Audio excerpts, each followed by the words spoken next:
Well, what we've got going on here today is our F2CON gaming experience. So the Kenwood High School students came out to help us out today.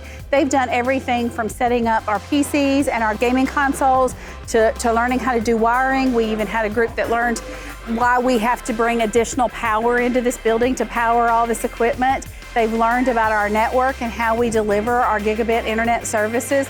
So they've just had a great time learning a lot of great things and being a huge help. So we like to consider the STEM Academy a process because you get 4 fundamentals: science, technology, engineering, and math. You can implement all those 4 together and it creates a process. Like today, what we just experienced, setting this up was a process.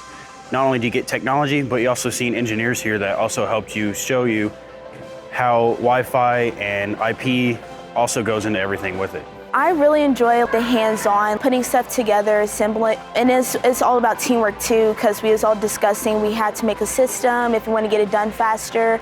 So yeah, that's what I enjoy about today. What we hope they take away from this kind of experience is a little bit of a knowledge. They're STEM students, they're excited about technology and getting engaged in that kind of, development of maybe a potential future career path. We hope it sparks an interest in our industry so that we can hopefully, one of these days, I'll be sitting across from one of these students interviewing them for an engineering job or a technician job.